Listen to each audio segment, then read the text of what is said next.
Dans cette vidéo, nous allons voir comment utiliser le théorème de Thalès pour un exemple simple. Donc ici, la situation est la suivante. On a un triangle PRI, donc, dont on donne les dimensions. Donc PI 4,5 cm, RI 3,3 cm et PR 3,6 cm. On a un point O qui est sur le côté PI, avec PO égale 3 cm. Et surtout, la droite EO et la droite RI qui sont parallèles.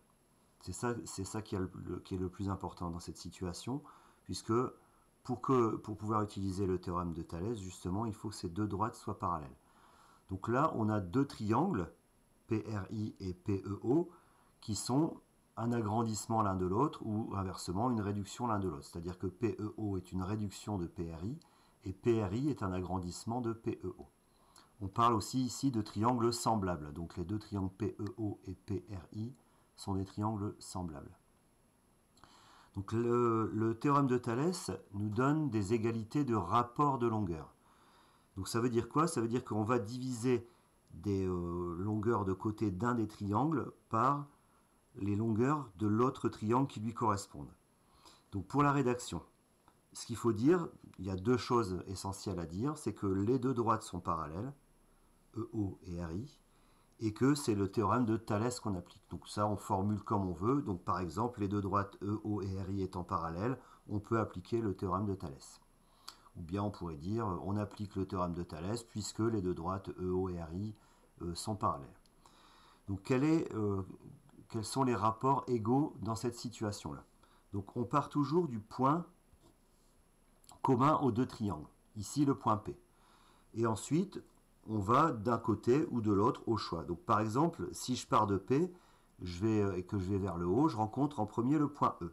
Donc je vais écrire la longueur PE et je vais la diviser par la longueur du côté du triangle PRI qui correspond. C'est-à-dire qu'ici, le côté PE du petit triangle est prolongé par le côté PR du grand triangle.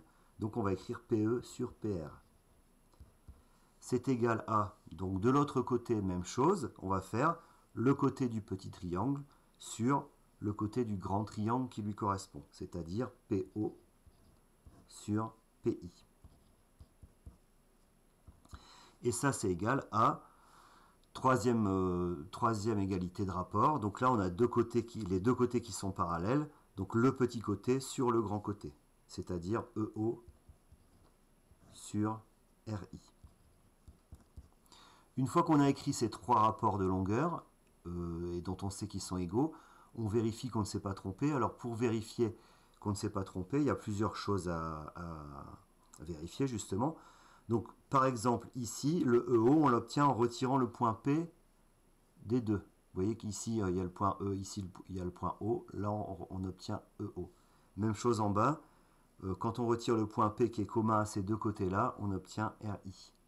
Donc on vérifie que les trois lettres PEO ici font bien partie du même petit triangle pour cette situation-là, et PRI pour le grand triangle. Alors on pourrait très bien inverser toutes les longueurs, c'est-à-dire on aurait pu écrire PR sur PE égale PI sur PO égale RI sur EO. Et évidemment aussi, il n'y a pas forcément un ordre indiqué, c'est-à-dire qu'on aurait pu mettre le PO sur PI en premier ou le EO sur RI en premier, pas de souci. Même chose pour évidemment les longueurs, on peut écrire EP sur EP au lieu de PE, etc. Donc en fait, il y a beaucoup de façons d'écrire ce théorème de Thalès.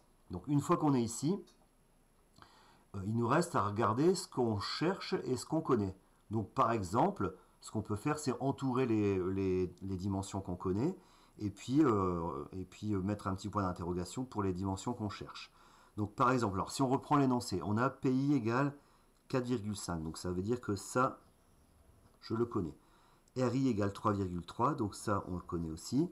Ensuite, PR égale 3,6, donc on le connaît aussi. Et PO égale 3, donc voilà. Et ensuite, on cherche PE et EO. Donc ici, on va réécrire chacune des égalités avec les dimensions qui sont données dans l'énoncé. Et puis ensuite, on terminera en déterminant la longueur qu'on cherche, ou les longueurs qu'on cherche pour ici. Donc là, on va le faire en deux fois. On calculera les longueurs qu'on cherche par un produit en croix. Donc pour la première égalité qui est ici, on va écrire PE sur PR qui vaut 3,6 égale PO sur PI, c'est-à-dire 3 sur 4,5. Et pour l'autre, alors là, deux façons de cheminer. On peut très bien terminer cette partie-là, puis travailler l'autre après, ou bien démarrer les deux en même temps. Donc pour l'autre côté, on a PO sur PI qui est toujours 3 sur 4,5 égale le EO qu'on ne connaît pas. Donc on va réécrire EO sur RI qui vaut 3,3. Ici, on peut en conclure que PE égale, donc là pour faire un produit en croix, donc on regarde notre situation, on a 4 positions, en haut à gauche, en bas à gauche, en haut à droite, en bas à droite. Sur ces 4 positions, la valeur qu'on cherche est dans une des positions et on en a deux qui sont diagonalement opposées, ces deux-là. Donc ces deux-là, le 3,6 et le 3, on les multiplie l'une par l'autre, puis on divise par la troisième valeur qui reste. Donc PE égale, donc 3 fois 3,6 divisé par ou sur 4,5. Donc ce qui nous donne pour la longueur PE 2,4. Donc ça évidemment on le fait à la calculette. Même chose pour l'autre côté. EO est égal à quoi? Donc là les deux valeurs qui sont diagonalement opposées sont le 3 et le 3,3. Donc on va les multiplier l'une par l'autre. Et on divisera encore une fois par 4,5. Donc EO égale 3 fois 3,3 sur 4,5.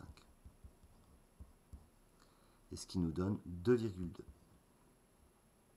Donc finalement, on a bien les dimensions qui nous manquent. Donc finalement, les longueurs, donc PE égale 2,4 cm et EO égale 2,2 cm. Voilà.